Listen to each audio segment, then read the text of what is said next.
नमस्कार,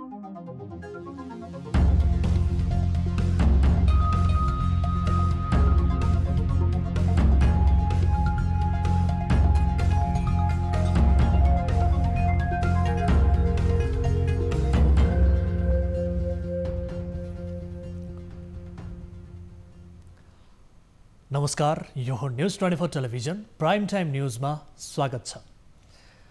काठमाडौँ उपत्यकामा निषेधाज्ञा खुकुलो पारियो, तर लकडाउन गर्दादेखि लागेको शब्द र शैलीहरूमा हेरफेर भने भएन। खुकुलो पनि शर्तसहित भन्ने शब्द यसपटक पनि दोहोरिएको छ। प्रश्न भन्नुपर्दा सरकारले डरपोक शैली अपनाएको छर्लङ्ग छ। सरकारमा कोरोना बढ्ला भन्ने डर एकातिर देखिएको छ भने अर्कोतिर बढ्दो आक्रोशले विद्रोहको भाषा बोल्ला कि भन्ने डर पनि उत्तिकै देखिएको प्रश्न छ। यो चरित्र र व्यवहारको निषेधाज्ञाले न कोरोना नियन्त्रणमा सहयोग पुग्छ न त उद्योग व्यवसाय सञ्चालन नै सहजता थपिन्छ। अब प्राइम टाइम न्यूजका हेडलाइन्स।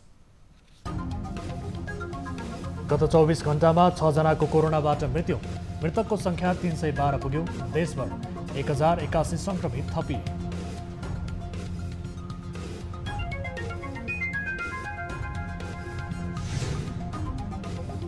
काठमाडौँ उपत्यकामा खुकुलो पार्दै निषेधाज्ञा भदौ 31 सम्म लम्बाइयो। सवारी साधनमा जोर बिजोर लागू, दूरी कायम गर्दै व्यापार व्यवसाय सञ्चालन हुने।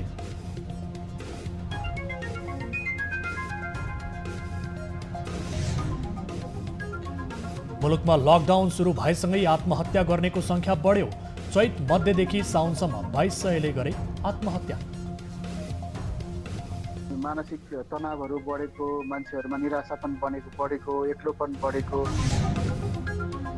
आजदेखि जितिया पर्व धार्मिक विधि अनुसार सुरु, मधेसी र थारू समुदायले महत्वका साथ मनाउँदै।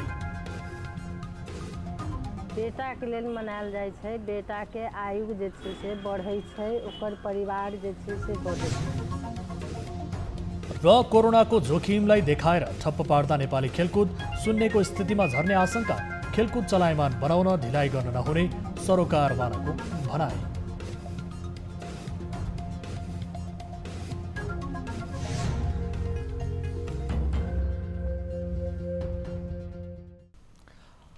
हामी निरन्तर न्यूजमा छौं।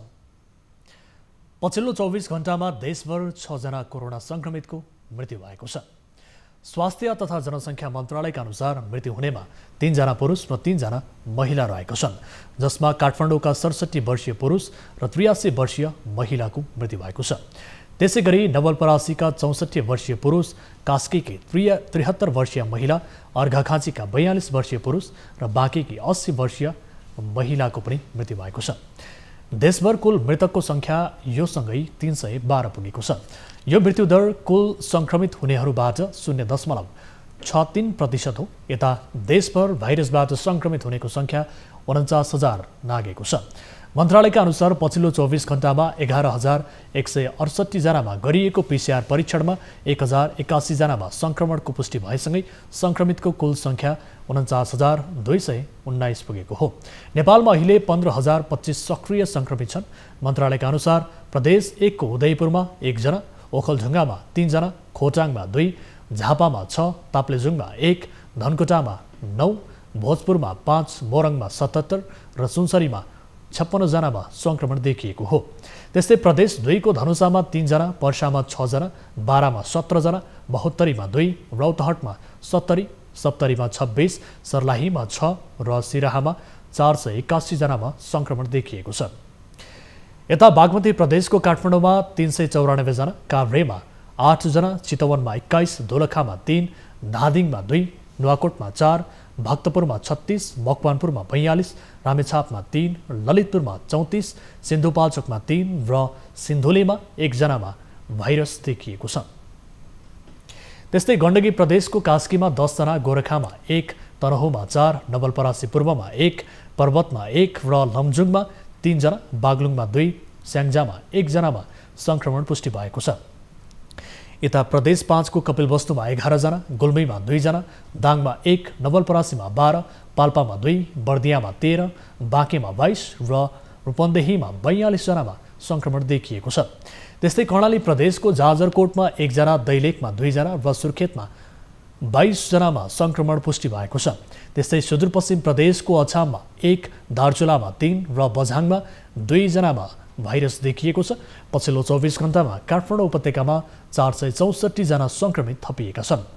हालसम्म काठमाडौँ उपत्यकामा 9442 संक्रमित पुगेका छन्, जसमध्ये काठमाडौँमा 7613 जना, ललितपुरमा 1010 जना र भक्तपुरमा 819 जना संक्रमित पुगेका छन्। त्यस्तै देशभर हालसम्म 5480 जना क्वारेन्टिनमा छन् भने आइसोलेसनमा 7988 जना रहेका छन्। त्यस्तै होम आइसोलेसनमा 7037 जना रहेका छन्। त्यस्तै पछिल्लो 24 घण्टामा 918 बिरामी निको भएर घर फर्किएसँगै डिस्चार्ज हुनेको सङ्ख्या 33882 पुगेको छ। हालसम्म देशभर 7,79,341 जनाको PCR विधिबाट परीक्षण गरिएको मन्त्रालयले जनाएको छ।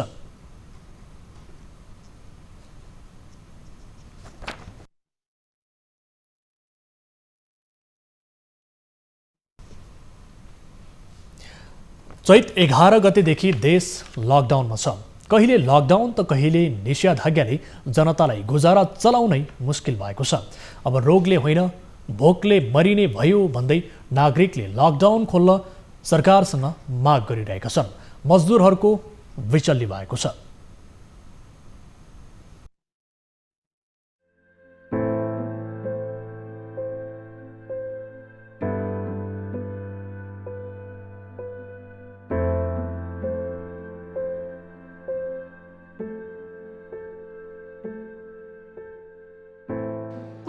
भाइरसबाट बच्नको लागि एउटा भरपर्दो औषधि या खोप नआइसकेको अवस्थामा विश्वका धेरै मुलुकले लकडाउन बन्दाबन्दी लकडाउनलाई नै औषधि माने र मानिरहेका छन्। त्यसै क्रममा नेपालले पनि लामो समय लकडाउन कहिले निषेधाज्ञा गरिसकेको छ। अब एउटा बहस के सुरु भएको छ भने कोरोना भाइरस खतरनाक कि लकडाउन खतरनाक?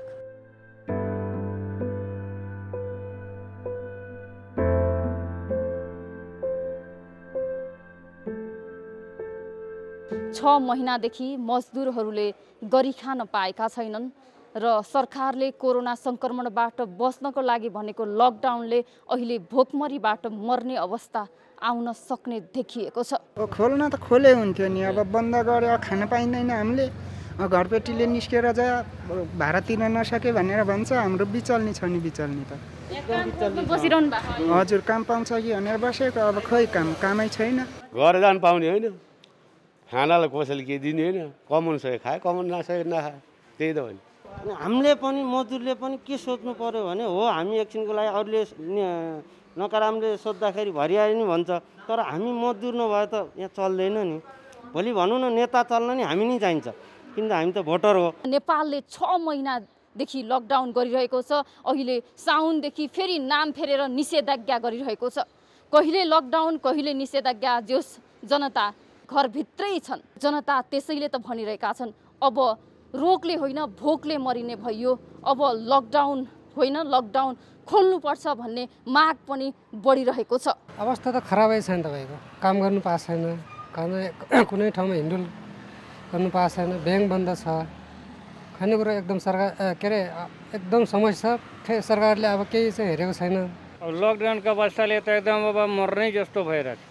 अब केही छँदै छैन, अब केही आधारै छैन, न खानाको ठेकान छ न केही बस्न ठेकान छ। कहीँ पायो भने मागे साँगेर खाने, त्यही हो। यो बन्दाबन्दीको स्थिति काठमाडौँ उपत्यकामा बुधबार रातिसम्म कायम रहनेछ। त्यसपछि के त फेरि लकडाउन या फेरि निषेधाज्ञा? यो बन्दाबन्दीको स्थिति कहिलेसम्म? जनताहरू घरभित्र चाहिँ कोही खान नपाएर छटपटेर आत्महत्या गरेर मरिरहेका छन्। अब के हो यो सरकारले चाहिँ खासै राम्रो गरेको जस्तो लाग्दैन के, तर बचाउको लागि गरे तर त्यसमा चाहिँ उसले नाटकीय ढङ्गले गरिरहेको छ। लकडाउन गर्दा जुन उद्देश्यका लागि गरिएको थियो त्यो उद्देश्य प्राप्ति भयो कि भएन, सरकारले पनि अब मूल्याङ्कन गर्न आवश्यक छ।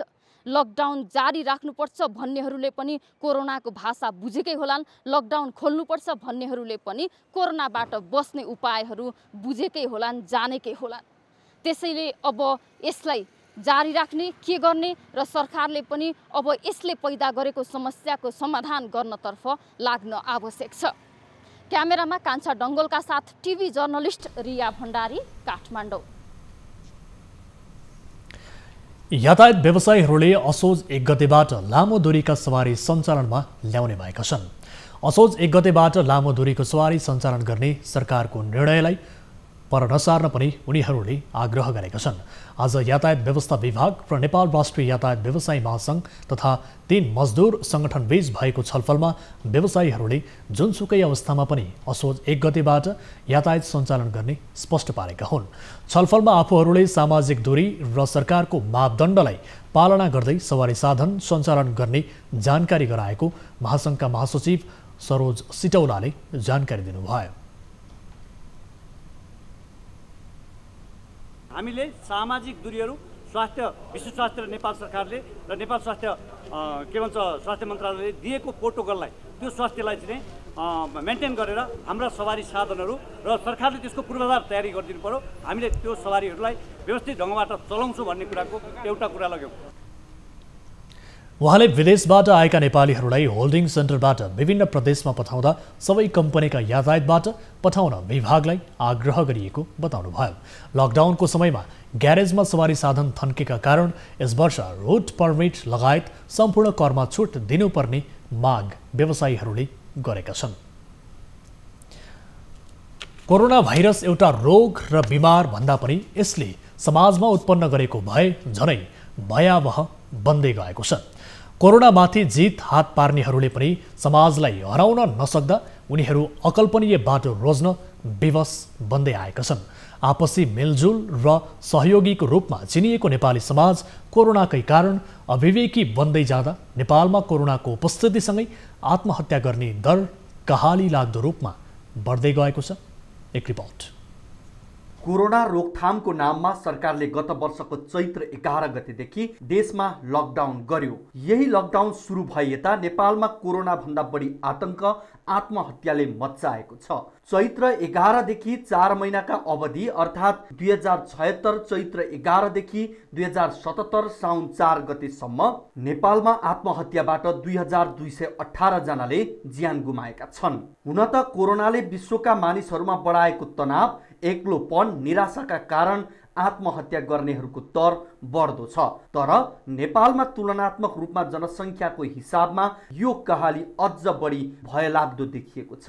विश्वका अन्य देशका मानिसमा झैं नेपाली नागरिकमा पनि उही चरित्रको समस्या देखिँदा आत्महत्याको दर दैनिक 16 जनाको हाराहारीमा पुगेको छ। यो अवस्था विशेष गरी चाहिँ हाम्रो कामसित पनि सम्बन्धित छ र अलिकति चाहिँ आर्थिक अवस्थासित पनि सम्बन्धित छ र अरू चाहिँ गतिविधिहरूमा जस्तै स्कुलहरूको कुराहरू भनौँ आदि नहुँदाखेरि का चाहिँ कुण्ठाहरू, कोठाभित्र मात्रै बस्ने, यो सोसियल साइटहरू मिडियाहरूमा मात्रै पनि खेल्ने गर्दाखेरि पनि यो यङ्गर जेनेरेसन अलिकति त्यसबाट फ्रस्ट्रेटेड छ। मानसिक रोग विशेषज्ञहरूले पनि नेपालमा बढेको आत्महत्याको दर भयलाग्दो भएको बताउँदै समाजको शैली यही रहे अझ कहाली लाग्दो अवस्था आउने चेतावनी दिएका छन्। मान्छेहरूमा यो धेरै नै मानसिक तनावहरू बढेको, मान्छेहरूमा निराशापन बढेको, एक्लोपन बढेको, किन भन्दाखेरि कसैसँग कनेक्ट गर्ने अब बाहिर जाने माहौल छैन हैन। त्यसले गर्दाखेरि पनि हो। पहिलादेखि नै निराशापन उदासीनता, हामी जुन डिप्रेसन भन्छौँ, डिप्रेसनको औषधि खाइरहेको व्यक्तिहरूमा झन् यो रोगले च्यापेको पनि छ। नेपालमा आत्महत्या गर्नेहरूको कारण खोज्दा कोरोना भाइरसको संक्रमण पछि समाजमा देखिएको विभेद र असहिष्णु व्यवहार नै सबैभन्दा बढी जिम्मेवार देखिएको छ। त्यसमाथि आत्महत्या गर्नेहरू वृद्धदेखि बालबालिकासम्म छन् भने ठूलो संख्या युवाहरूको नै छ। छोरालाई कोरोना भाइरस संक्रमण हुँदा आमाले पालेको भैँसीको दुध नखाने यो समाजबाट यही व्यवहार कायम रहे आत्महत्याको कहालीका कथा अझ बढी थपिने निश्चित छ। त्यसैले चिकित्सकलाई कोरोना हुँदा घरमै पुगेर तोडफोड गर्ने, कोरोना संक्रमित भए संक्रमित व्यक्तिमाथि पशुतुल्य व्यवहार गर्ने जस्ता घटनाहरू आत्महत्याका लागि खराब ऊर्जा बनिरहेका छन्। यसका साथै कोरोनाको कारण अर्थतन्त्रका अधिकांश सूचकहरू नकारात्मक बन्दा ऋण तिर्न नसक्नु, नोकरी गुमाउनु, बिहान बेलुका हातमुख जोड्ने उपाय बन्द हुनुले पनि धेरैले संसारलाई नै निराश मान्न विवश छन्। त्यसमाथि अमानवीय व्यवहार खप्न नसक्दा 22 भन्दा बढी संक्रमितले आइसोलेसनबाटै संसार त्याग्न विवश भए भने 50 को हाराहारीमा क्वारेन्टाइनबाट नै परिवारलाई रुवाएर बिदा भए। विश्वका धेरै मुलुकहरूले आत्महत्याको दर बढेपछि सचेतनामूलक कार्यक्रम अघि बढाए पनि नेपालमा न त राज्य पक्षबाट न त कुनै सामाजिक सङ्घ संस्थाबाट नै पहल भएको देखिन्छ। क्यामेरामा गोपाल पङ्गेनीका साथ टिभी जर्नलिस्ट प्रशान्त ठाकुरको रिपोर्ट। आज 107औं बेपी जन्म जयन्ती विविध कार्यक्रम गरी मनाइएको छ। नेपाली प्रजातान्त्रिक आन्दोलन र नेपाली साहित्यमा विशिष्ट योगदान पुर्याउनु भएका र नेपालका प्रथम जननिर्वाचित प्रधानमन्त्री समेत रहनुभएका विश्वेश्वर प्रसाद कोइरालाको जन्म विक्रम सम्वत 1971 भदौ 24 गते भएको थियो। कोइराला क्रान्तिद्रष्टा, सिद्धान्तनिष्ठ र अटल राष्ट्रवादका धनी हुनुका साथै साहित्य र राजनीतिमा व्यवहारवादी हुनुहुन्थ्यो।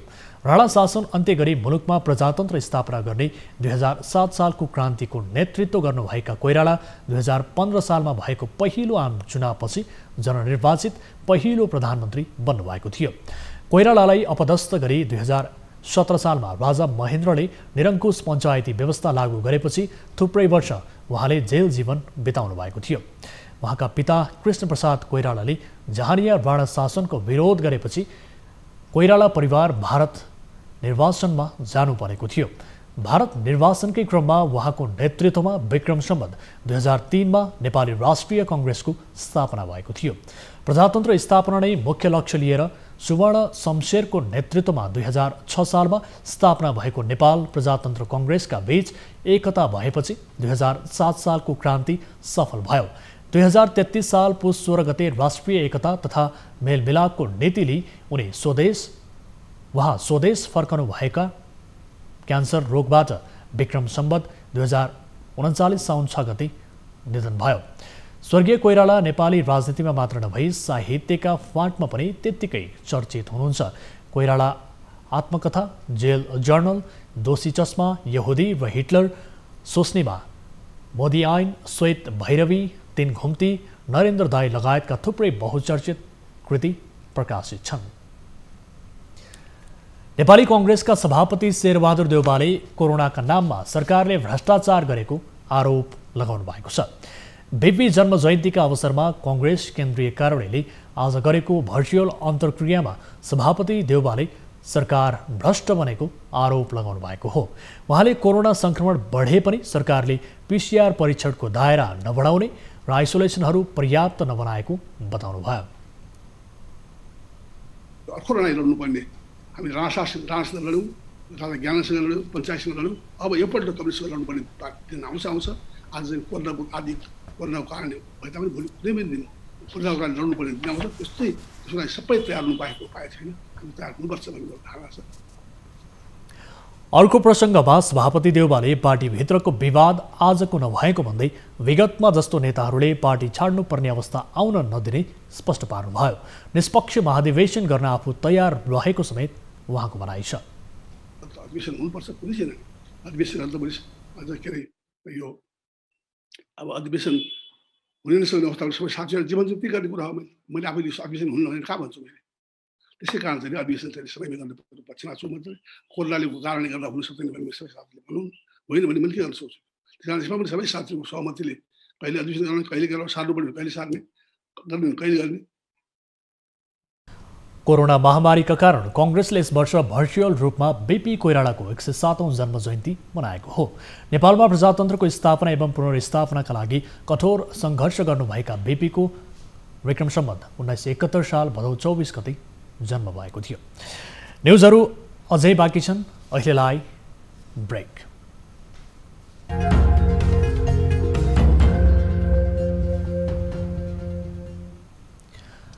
हामी निरन्तर न्युजमा छौँ।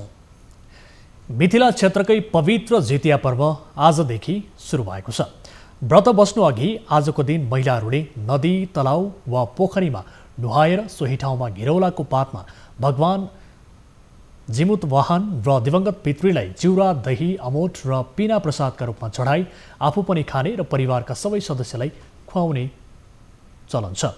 मधेसी र थारू संस्कृतिका पर्वमध्ये यो एउटा प्रमुख पर्व हो। यसलाई जिमुत वाहन व्रत पनि भनिन्छ। एक रिपोर्ट। नदी, तलाउ वा पोखरीमा नुहाएर विधिवत रूपमा जितिया पर्व सुरु गरिएको हो। मिथिला क्षेत्रमा परापूर्व कालदेखि नै पितृमोक्ष र सन्तानको दीर्घायुको कामना गर्दै जितिया पर्व मनाउने चलन छ। यो पर्वमा महिलाहरूले नुहाएर घिरौलाको पातमा भगवान जिमुतहवान र दिवंगत पितृलाई चिउरा, दही, अमोट अर्थात् आँपको रसबाट तयार पारिएको खाद्य पदार्थ र पिना प्रसादका रूपमा चढाई प्रसादकै रूपमा खाने गरिन्छ।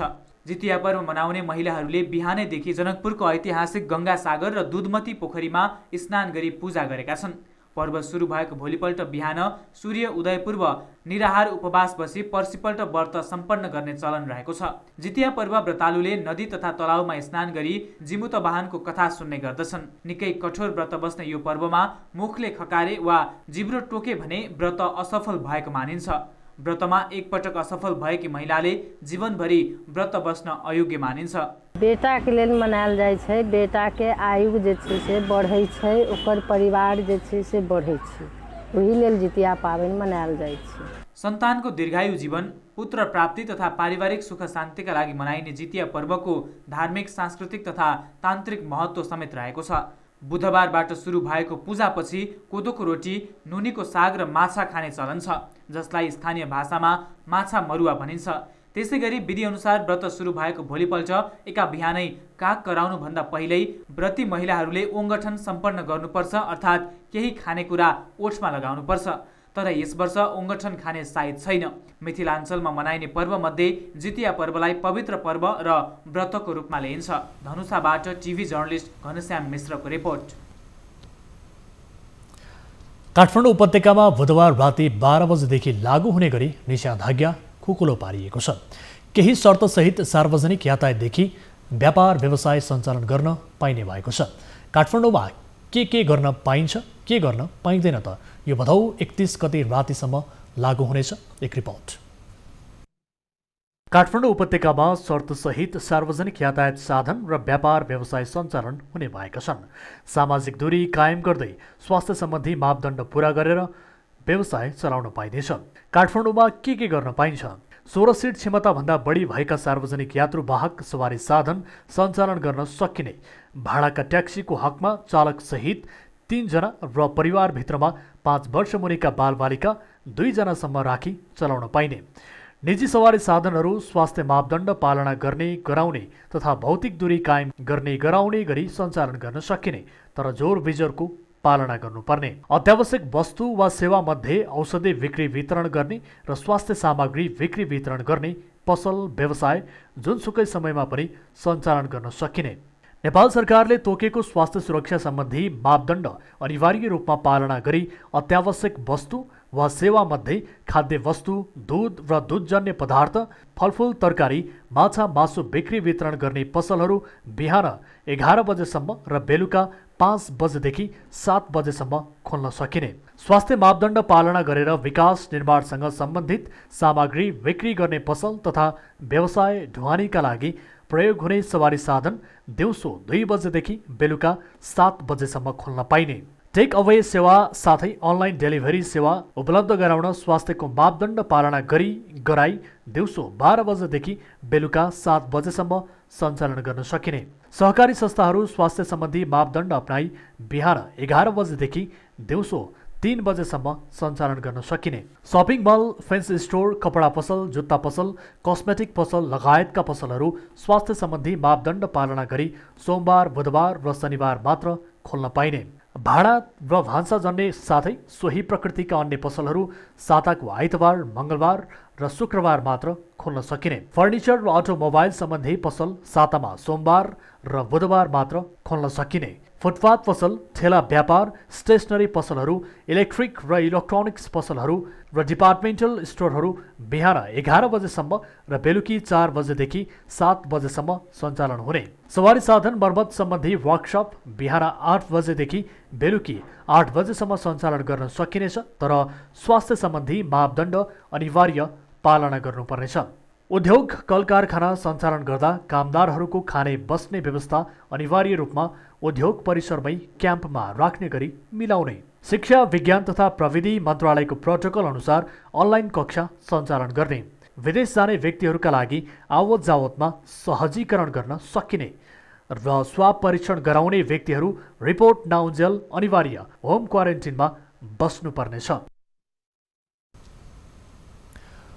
ओखलढुङ्गाको सिद्धिचरण नगरपालिका वडा नम्बर 12 स्थित गोगुने गाउँको चैनपुरे टोल 30 वर्षदेखि पहिरोको उच्च जोखिममा छ।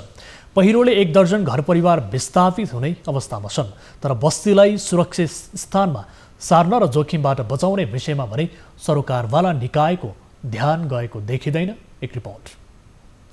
यो गाउँ टाढाबाट हेर्दा जति सुन्दर देखिन्छ उति नै यहाँका स्थानीय बासिन्दा वर्षौंदेखि पीडामा छन्। लिपे खोला कटानका कारण 2047 सालबाट सुरु भएको यो पहिरो दीर्घकालीन रूपमा नियन्त्रण नहुँदा यहाँका 1 दर्जन घर परिवार वर्षौंदेखि निदाउन सकेका छैनन्। उनीहरूलाई कति बेला पहिरो आएर बगाउने हो भन्ने चिन्ताले सताइरहेको छ। बिरुवाहरू लगाएपछि त बिरुवाहरू सबै लग्यो, अब पछि पुनरोपण गरियो, त्यो पनि बगाउँदै गरेको छ र अहिले यहाँ 12 घर जतिलाई चाहिँ बस्ती उठाउने जोखिम पूर्ण भइसकेको छ। गाउँमुनिबाट झरेको पहिरोले अहिले गाउँ नै बगाउने अवस्था आए पनि बस्ती स्थानान्तरण गर्ने विषयमा सरकारी निकायको ध्यान जान सकेको छैन। भदौ लागेपछि घरको जग नै पहिरोमा बगेपछि 1 घर परिवार विस्थापित भएका छन्। पहिरो नियन्त्रणका लागि स्थानीयले प्रयास गरे पनि रोकिएको छैन। संरक्षणसँग समन्वय गरेर हामीले तारजाली ल्याएर तारजाली मार्फत वाल उठाएर यो पहिरो रोकथाम गरेका थियो। गोगनको चैनपुरे टोल जस्तै ओखलढुङ्गाको केराबारी पनि पहिरो उच्च जोखिममा छ। यो पहिरोले सयौं रोपनी जग्गा बगाइसकेको छ। स्थानीयले पहिरो नियन्त्रणका लागि माग गरे पनि कतैबाट सुनवाई भएको छैन। पहिरो नियन्त्रण नहुँदा सदरमुकामसँगै बस्ती जोखिममा परेको छ। त्यहाँ चाहिँ अब कमेरो माटो छ, पानी पनि पलाउँछ, तल खोलाले पनि हान्छ। यसमा चाहिँ पहिरो गएको थियो, रोकथाम भएको थियो, अनि फेरि यसपालिबाट चल्यो। यहाँको बस्ती चाहिँ उठ्ने सम्भावना छ। कुनै निकायलाई यो गर्दा पनि निकायले केही पनि हेरेन। लामो समयदेखि बगिरहेको पहिरो अझै नियन्त्रण गर्न सक्ने अवस्था भए पनि सरकारी निकायले चासो नदिएको स्थानीयको गुनासो छ। तत्काल पहिरो नियन्त्रण हुन नसके बस्ती नै जोखिममा पर्ने भन्दै स्थानीय चिन्तित बनेका छन्। ओखलढुङ्गाबाट टिभी जर्नलिस्ट रामहरि श्रेष्ठको रिपोर्ट। तरकारी तथा फलफुल विषादी परीक्षणका लागि प्रदेश 1 सरकारले विषादी प्रयोगशाला स्थापना गरेको छ। तर प्रयोगशाला सञ्चालनमा नआउँदा भारतबाट विषादीयुक्त तरकारी भित्रिने गरेको छ। 25 लाखको लागतमा प्रयोगशाला स्थापना भएको 1 वर्ष बितिसक्दा पनि केन्द्र सरकारले परीक्षण स्वीकृति नदिँदा प्रयोगशाला सञ्चालनमा आउन सकेको छैन। एक रिपोर्ट। प्रदेश सरकारले स्थापना गरेको तरकारी विषादी जाँच गर्ने यो प्रयोगशालाले 1 वर्ष हुँदाखेरि पनि मान्यता प्राप्त गरेको छैन। यो प्रयोगशालाले अहिलेसम्म मान्यता प्राप्त नगर्दाखेरि यहाँका तरकारी आयातकर्ताहरूले विषादी टेस्ट गर्नको लागि झापाको बिर्तामोडसम्म जानुपर्ने बाध्यता। सङ्घीय सरकारले विराटनगरमा स्थापना भएको विषादी प्रयोगशालालाई मान्यता नदिँदा विराटनगरदेखि बिर्तामोडसम्म विषादी टेस्ट गर्न जानुपर्दा समस्या परेको व्यापारीहरूले गुनासो गरेका छन्। के छ भने विराटनगरमा लाइभ हुँदा पनि हामीले यहाँ पटक चिफ साहबलाई हामीले भने कि यहाँको विषादी यही टेस्ट गर्ने मेसिन छ, यहाँ व्यापार सङ्गठनमा पनि आएको छ विषादी टेस्ट गर्ने, यहीँको भ्यालु दिनुहोस्। यही विराटनगरको विषादी टेस्टले सुनसरी भन्सार पास हुने, विराटनगरमा किन नहुने? विराटनगरदेखि अगर हामीले विषादी बनाएर लग्यो भने काँक्राबिटा पास हुन्छ। बिर्तामोडमा भइ अगर यहीँदेखि हामी बनाएर त्यहाँ गाडी आएको छ भने त्यहाँ पास हुन्छ, यहाँ हुँदैन भन्दा यसदेखि पहिलाको चिफ साहबलाई पनि हामी बहुत भने, यो चिफ साहबलाई पनि हामीले जति पनि भन्दा त्यहीँदेखि बिर्तामोड हो, बिर्तामोडदेखि ल्याउनुहोस्, नभए लालबन्दीदेखि ल्याउनुहोस्, यहाँको विषादी पुरै गाह्रै छ नि। काँचो माल 24 घण्टा डिटेन हुँदाखेरि त गाह्रो छ नि। काँचो माल कुइन्छ, ग्रेडिङ गर्नुपर्छ, खेलाएर बेच्नुपर्छ। आलु प्याजमा त त्यत्रो असर पर्दैन। सागसब्जी टमाटरवालाहरूको त सब्जी गल्छ। लकडाउन भएदेखि स्याम्पल आएको छैन हाम्रोमा होइन। अब सुन्नमा आएको कुरा हो के अरे केन्द्रले अथवा भन्सारले चाहिँ मान्यता दिँदैन यो हाम्रो ल्याबको टेस्टलाई भन्ने सुन्नमा आएको हो। त्यो पनि लकडाउनभन्दा अगाडि पनि यो सुनसरीको भन्सार कार्यालय सेतुबन्ध र यो छोटी भन्सार देवानगञ्ज भनेर दुईटाबाट आउँथ्यो। विराटनगरबाट त आएको छैन होइन। लकडाउन पछाडि त्यहाँबाट पनि आएको छैन। त्यो मेसिनहरू स्टार्ट गरेको बेलामा हामी यतिकै आफै टेस्ट गर्छौँ। त्यस्तो बाहिरबाट अफिसियल्ली आएको छैन। हामी अफिसियल्ली टेस्ट गरेका छैनौँ। अब जस्तो प्रयोगशाला हामीले विषादी परीक्षण प्रयोगशाला चाहिँ प्रदेशको ल्याबमा अघिल्लो सालै तयार गरे हो। त्यो फङ्सन स्टेजमा आइसकेको छ। तर अब अहिले हाम्रो भन्सार सिस्टम र क्वारेन्टाइन सिस्टम चाहिँ सङ्घीय मन्त्रालय अन्तर्गत छ र सङ्घीय मन्त्रालयको सहमतिको लागि हामीले यहाँ प्रदेश मन्त्रालयबाट मुख्यमन्त्री कार्यालय हुँदै त्यो अनुमतिको लागि पत्राचार भएको थियो। तर अहिलेसम्म अनुमति प्राप्त नभएकोले त्यो ल्याब चाहिँ प्रयोगमा आएको छैन। भन्सार कार्यालयहरू सङ्घीय सरकार अन्तर्गत पर्ने भएकाले यहाँको कृषि मन्त्रालयले सङ्घीय मन्त्रालयमा यो प्रयोगशालाको मान्यताको लागि सिफारिस गर्दाखेरि पनि अहिलेसम्म मान्यता प्राप्त नभएको जानकारी दिएको छ। न्युज 24 टेलिभिजनका लागि तारा आचार्य, विराटनगर। महोत्तरीका स्थानीय खोला नालामा अवैध दोहन र उत्खनन तीव्र पारिएको छ। स्थानीय क्रसर सञ्चालकहरूले खोलामा ढुङ्गा र बालुवाको अवैध उत्खनन कार्यलाई निर्वाध अगाडि बढाएका छन्। प्रशासनले प्रतिबन्ध लगाए पनि क्रसर सञ्चालकहरूले खुलेआम डोजर र जेसिबी सञ्चालन गरिरहेका छन्। एक रिपोर्ट।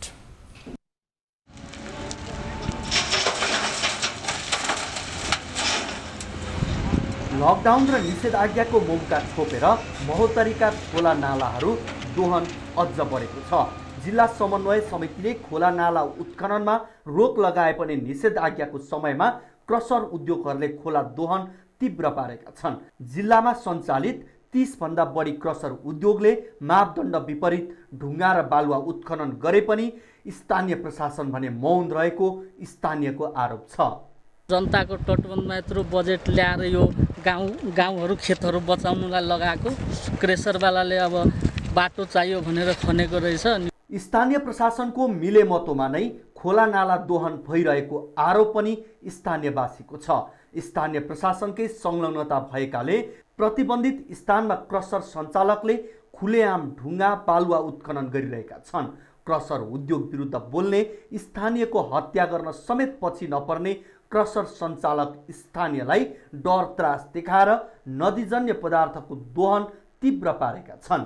धम्की पनि दिएको यो ठिक हुँदैन, यहाँ त झगडापिटा हुन्छ भनेर भने कस्तो धम्की मलाई फुट मार्को। साथै खोला नाला दोहनका कारण बर्दिवास नगरपालिकाका दर्जनौं बस्ती डुबानमा पर्ने गरेका छन्। ढुङ्गा बालुवा मापदण्ड विपरीत उत्खनन गर्ने क्रम बढेसँगै खोला नालामा निर्माण भएका पुल समेत बाढीले बगाउने गरेको छ।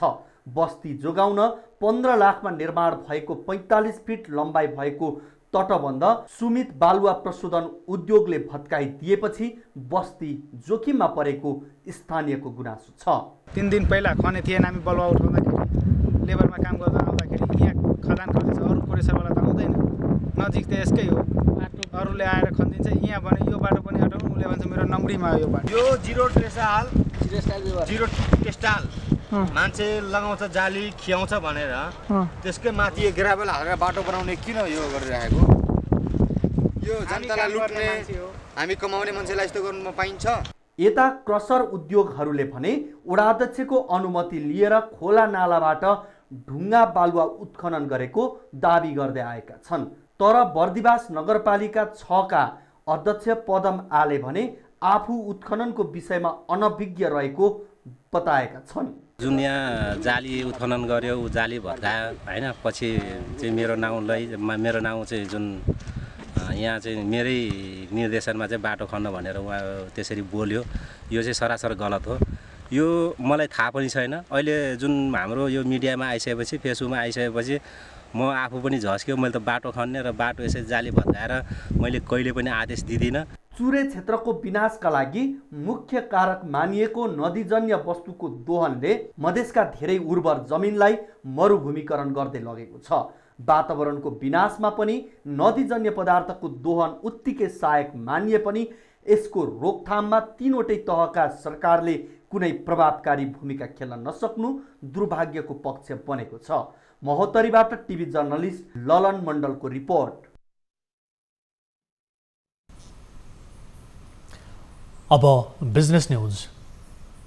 24 बिजनेस का साथ में मेरो देश मेरो Jagadamba cement, marble FlowGuard plus CPVC and lead free piping system सकारात्मक।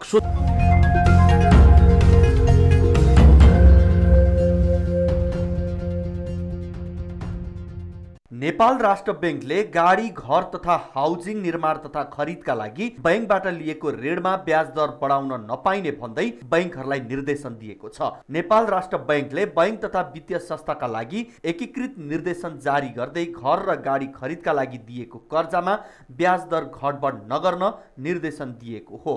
राष्ट्र बैंकले कोरोना भाइरस र लकडाउनबाट अर्थतन्त्र प्रभावित बन्दै गएको अवस्थामा बैंक तथा वित्तीय संस्थाहरूलाई कर्जा ऋणीको ब्याज दरमा जताभावी घटबढ नगर्न भनेको छ। लामो बन्दाबन्दीका कारण बैंक तथा वित्तीय संस्थाको ब्याज र किस्ता बुझाउन सर्वसाधारणलाई कठिन भएको छ। बैंकको होम लोन, अटो लोन तथा हाउसिङ र अन्य कर्जाको ब्याज तत्काल नबढाउन भनिएको छ। बैंकहरूले हालसम्म आधा दर बेस रेट घटबढ हुने बित्तिकै ऋणको ब्याज दर पनि घटाउने र बढाउने गर्दै आएका थिए। राष्ट्र बैंकले 1 वर्षभन्दा बढी भुक्तानी अवधि भएका व्यक्तिगत आवधिक कर्जाहरूको ब्याज दर परिवर्तन नहुने गरी स्थिर ब्याज दर कायम गर्नुपर्ने जनाएको छ। सस्तो ब्याज दरमा अहिले कर्जा प्रवाह गर्ने, त्यसपछि गएर केही समयपछि केही महिनापछि फेरि त्यो ब्याज दर बढाइदिने गर्दाखेरि सम्बन्धित ग्राहकलाई, सम्बन्धित ऋणीलाई पनि मर्का पर्छ।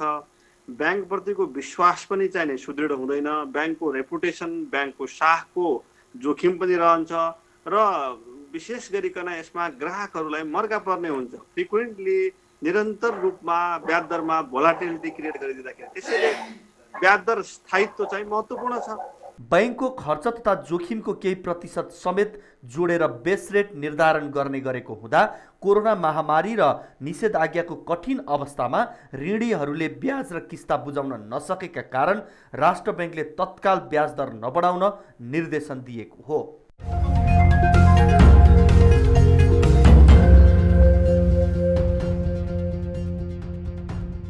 लामो लकडाउनको समयमा सरकारले कर उठाउन पाएन। लकडाउनकै बीचमा कर उठाउन खोज्दा सर्वोच्च अदालतमा रिट पर्यो। अदालतले लकडाउन खुलेको 1 महिनाभित्र कर उठाउने गरी व्यवस्था मिलाउन आदेश दियो। करमा कसिलो बनेको सरकारले साउन 7 गतेबाट लकडाउन हटायो। लकडाउनको अवधिमा केही सुविधा दिएर फाटफुट्ट कर उठाइरहेको थियो। तर लकडाउन खोलेको 1 महिनापछि अर्थात् भदौ 7 गतेबाट अदालतको आदेश अनुसार कर उठाउन कुनै बन्देज नहुनुपर्ने हो। तर अहिले काठमाडौँ उपत्यका सहित 40 भन्दा बढी जिल्लामा जिल्ला प्रशासन कार्यालयले निषेधाज्ञा जारी गरेको छ। भदौ 4 गतेबाट उपत्यकामा अत्यावश्यक बाहेकमा हिडडुलमा रोक लगाइएको छ। तर जनतालाई घर बाहिर निस्कन नदिएको सरकारले करमा भने कसिलो नीति लिएको छ। सरकारले भदौ 25 गतेभित्र अनिवार्य मूल्य अभिवृद्धि कर अर्थात् भ्याट, अन्तशुल्क र आयकर तिर्न समय तोकेको छ। उपत्यकामा भदौ 24सम्म निषेधाज्ञा जारी छ र दसैँसम्म निषेधाज्ञा जारी राख्नुपर्ने चर्चा चलिरहेको छ। तर सरकारले जसरी पनि भदौ 23, 24 र 25 गतेभित्र कर नतिरे जरिवाना गर्ने भन्दै सूचना जारी गरेको छ। निषेधाज्ञा र कोरोना संक्रमण रोक्न भन्दै सीमित संख्या कर्मचारी राखेर खुलेका सबै शाखा र काउन्टर मङ्गलबारदेखि बिहिबारसम्म पूर्ण रूपमा खोल्न राष्ट्र बैंकले पनि निर्देशन दिएको छ। तर कर तिर्ने समय बिहिबारसम्म मात्रै भएका कारण बैंकमा धेरै भिडभाड नहोस् भनेर सबै शाखा तथा काउन्टर खोल्न निर्देशन दिएको राष्ट्र बैंकले जनाएको छ। 3 दिनका लागि राजस्व सङ्कलन हुने मुलुकभरका शाखा खोलिएको छ। तर नागरिकलाई घरमा थुनेर कर उठाउने सरकारको यो शैलीप्रति व्यवसायीहरू असन्तुष्ट बनेका छन्। भ्याट नतिर्ने भनेर कसैले पनि भनेको छैन। भ्याट तिर्छौँ, केही समय देऊ भने मात्र हो। अब सरकारले त्यति पनि समय दिन सक्दैन भन्दाखेरि चैत 11 गतेदेखि लागेको लकडाउनले व्यापारलाई कति नोक्सान भयो होला। हामीले त अर्बौं रुपियाँ लस गऱ्यौँ, खर्बौं रुपियाँ लस गरिसकेका छौँ। त्यो अवस्थामा हामीसँग भएको अलिअलि भएको व्यापारले हाम्रो खर्च धान्नै मुस्किल भइरहेछ। कुल बजेटको 70% योगदान दिने निजी क्षेत्रलाई सरकारले अविश्वास र जबरजस्ती गर्न खोजेको व्यवसायीको गुनासो छ। निषेधाज्ञा जारी गरेर कर उठाउने समय सीमा तोक्ने सरकारी निर्णय अव्यावहारिक भएको विज्ञहरूको टिप्पणी छ। अहिले खाद्यान्न, औषधि, पानी जस्ता केही व्यवसाय सञ्चालनमा रहे पनि अधिकांश व्यवसायहरू बन्द छन्। निषेधाज्ञाका कारण घरमा रहेका व्यवसायीले उद्योग र कार्यालयबाट खाता र कागजपत्र समेत ल्याउन पाएका छैनन्। व्यवसायीहरूले 2 महिना म्याद थप गर्न आग्रह गरे पनि राजस्व विभागले म्याद थप गर्न नसकिने बताएको छ। निषेधाज्ञामा जबरजस्ती कर उठाउने सरकारी निर्णय व्यवहारिक नभएको भन्दै प्रमुख प्रतिपक्ष दल नेपाली कांग्रेसले पनि विज्ञप्ति जारी गर्दै कर तिर्ने समय थप्न आग्रह गरेको छ।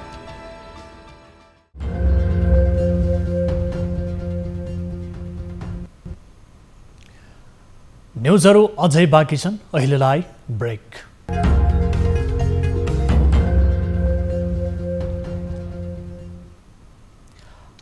हामी निरन्तर न्युजमा छौँ। कोरोना नियन्त्रणका लागि करिब 6 महिना अघिबाटै गरिएको लकडाउनदेखि नै नेपाली खेलकुद क्षेत्र ठप्प बनेको छ। यसबीचमा विश्व खेलकुद चलायमान हुने अवस्थामा पुगिसकेको छ, तर नेपाली खेलकुदले अझैसम्म पुनरागमन गर्न सकेन। खेलकुदलाई नै चलायमान बनाउन बहस नै छेडिएको छैन। एक रिपोर्ट।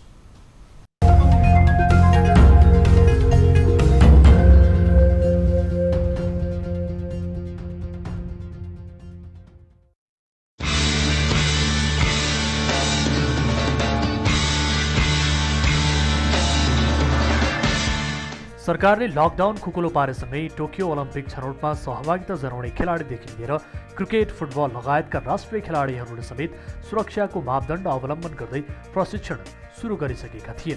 तर महामारीको चपेटामा चुर्लुम्ब डुबेको नेपाली खेलकुद तैरिन नपाउँदै पुनः डुब्ने अवस्थामा पुग्यो। कारण थियो मुलुकमा बढ्दो संक्रमण र संक्रमण रोक्न गरिएको दोस्रो पटकको लकडाउन। सधैँ मैदानमा खेल्नुपर्ने, अभ्यास प्रशिक्षण गरिरहनुपर्ने खेलाडीहरू यति लामो समय घरभित्रै थुनिएर बस्नु पर्दा उनीहरूमाथि के बिते होला कल्पना समेत गर्न सकिँदैन। त्यसै पनि खेलकुदमा लागेर केही हुँदैन भन्ने जमात बाक्लै रहेको हाम्रो मुलुकमा लामो समय खेल्न नपाउँदा खेलाडीहरू स्वयं आर्थिक सङ्कटमा परे। खेलाडीहरूको भविष्य अहिले अन्यल जस्तै छ, जसका कारण अहिले कतिपय खेलाडीहरूमा मनोवैज्ञानिक असर समेत पर्न थालेको छ। त्यसै पनि नयाँ पुस्ताका खेलाडीहरू उत्पादन गर्न चुनौती रहिरहेकै बेला महामारीले ब्रेक लगाएको नेपाली खेलकुदमा यसबारे पनि थप चुनौती थपिदिएको छ। यति मात्र नभई भएकै जनशक्ति पनि कसरी जोगाउने भन्ने चिन्ता बढेको छ। सरकारले बाधा अर्काउ फुकाउ गरेर खेलाडीहरूलाई सबैलाई सकिँदैन, तर एकदमै न्यूनतम खेलाडी जो चाहिँ प्रतिभावान छन्, भोलिका दिनहरूमा चाहिँ राज्यलाई योगदान दिन सक्छ, राज्यलाई चाहिँ मेडल ल्याउन सक्छ भने त्यस्ता खेलाडीलाई फाइन्ड आउट गरेर क्वारेन्टाइनको व्यवस्था गरेर उनीहरूलाई चाहिँ प्रशिक्षण चाहिँ दिलाउन चाहिँ जरुरी छ। तर पनि ठप्प बनेको खेलकुद क्षेत्रलाई कसरी लयमा फर्काउन सकिन्छ भन्ने विषयमा कुनै गृह कार्य भएको देखिँदैन। यसका लागि कम्तीमा सम्बन्धित खेलाडी सङ्घ, मन्त्रालय, परिषद र ओलम्पिक कमिटी बसेर छलफल गर्नुपर्ने हो। तर नेपाली खेलकुद कसरी अगाडि बढाउने भन्ने विषयले प्राथमिकता नै पाएको छैन। खेलकुदको कार्यकारी निकाय पनि पर्ख र हेरको स्थितिमै छ। अहिले खेलभन्दा बढी महत्त्वपूर्ण जीवन हो, जीवन रहेन खेलकुद हो। त्यसैले जीवन कसरी बचाउने भन्ने पनि हामीलाई छ भने अर्कोतर्फ हामी के दोधारमा छौँ भने जीवनको साथसाथै खेलाडीहरूको पनि भविष्य, उहाँको खेलप्रतिको झुकाव, खेलप्रतिको लगाव र चाहिँ प्रशिक्षणलाई पनि नियमित गर्नुपर्नेको बिचमा हामी रहिरहेका छौँ। आशा गरौँ छिटोभन्दा छिटो हामी खेल क्षेत्रलाई नियमित प्रशिक्षण, नियमित प्रतियोगितातिर हामी फर्काउनेछौँ। खेलकुद गतिविधि चलायमान बनाउने बारे समयमै पहल नहुने हो भने कोरोनाकै कारण नेपाली खेलकुदको स्तर लगभग शून्यको स्थितिमा झर्ने पक्का छ। त्यसैले पनि अन्य राष्ट्रहरूको सिको गर्दै खेलकुदलाई पनि चलायमान बनाउने तर्फ सोच्ने कि टिभी जर्नलिस्ट वीरेन्द्र जैरुको रिपोर्ट।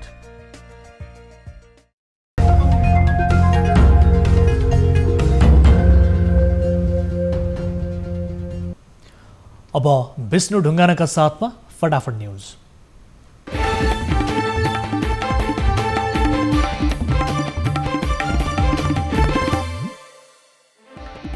पछिल्लो 24 घण्टामा 1081 जना नयाँ संक्रमित थपिए, 6 जनाको मृत्यु, 918 जनाले लिए स्वास्थ्य लाभ।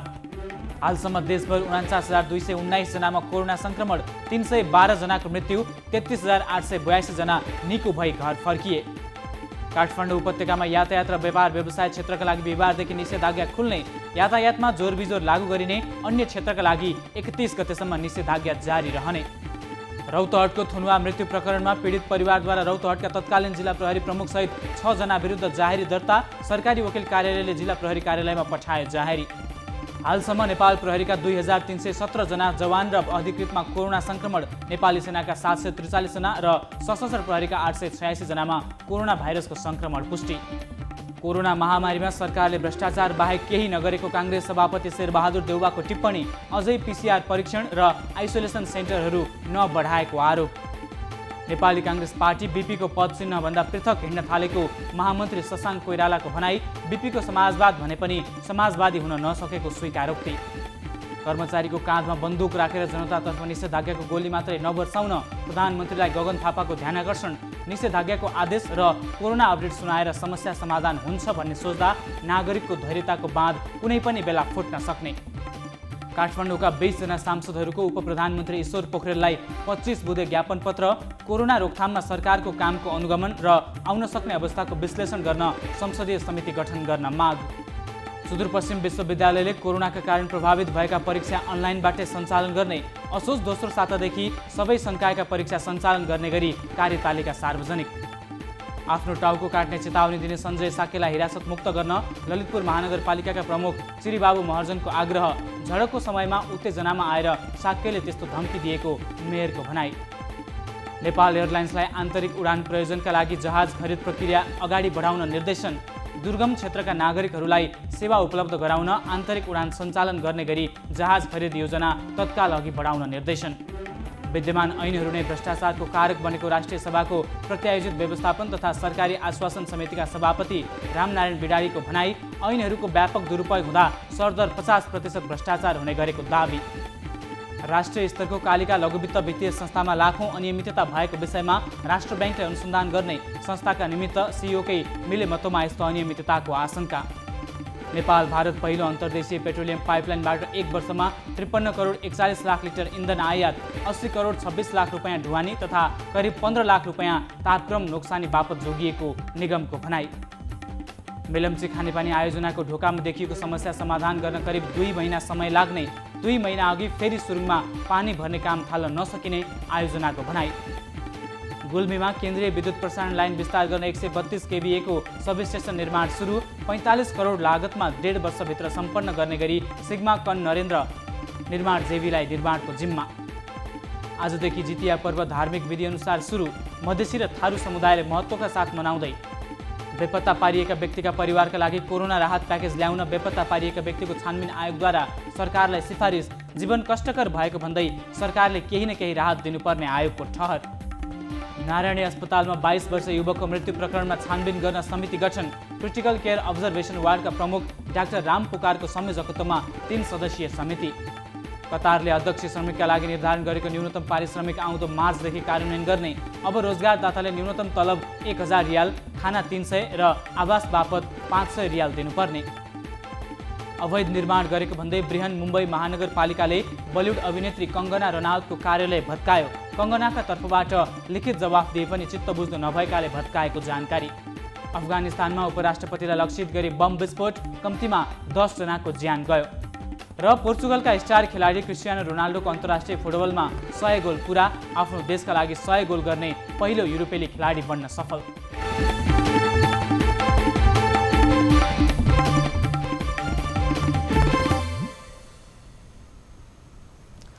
अब प्राइम टाइम न्यूज सक्नु अघि हेडलाइन्स पुनः एकपटक।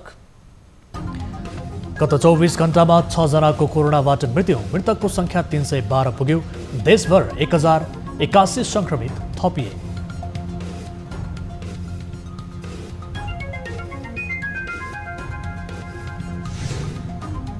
काठमाडौँ उपत्यकामा खुकुलो पार्दै निषेधाज्ञा भदौ 31 सम्म लम्ब्याइयो। सवारी साधनमा जोर बिजोर लागू, दूरी कायम गर्दै व्यापार व्यवसाय सञ्चालन हुने।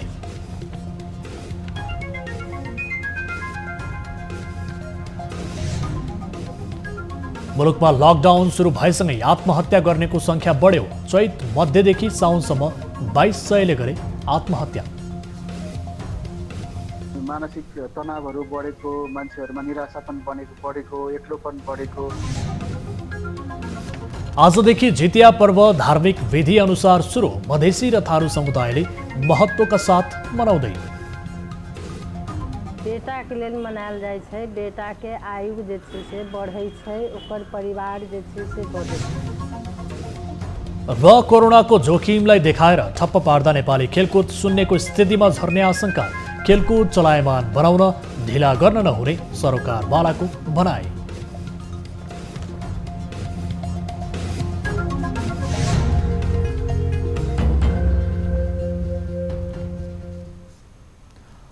प्राइम टाइम न्यूज अहिलेलाई यति नै। जाँदा जाँदै ताली र गालीका लागि हाम्रो प्रश्न। यति बेला प्रमुख प्रतिपक्ष दलको भूमिका जस्तो हुनुपर्ने हो त्यस्तै छ जस्तो लाग्नेले तालीमा र पटक्कै छैन जस्तो लाग्नेले गालीमा हाम्रो पात्रको एप मार्फत भोट गर्न सक्नुहुनेछ। थप न्युजका लागि हाम्रो वेबसाइट www.news24nepal.com हेर्नुहोला। साथै हामीलाई फेसबुक, ट्विटर र युट्युबमा पनि फलो गर्न सक्नुहुनेछ। यस्तै मोबाइल, भाइबर र इमेलबाट न्युज24 को हेल्प डेस्कमा कुनै समस्या र गुनासो छ भने टिपाउन सक्नुहुनेछ। हामी निरन्तर न्युजमा छौँ। नमस्ते।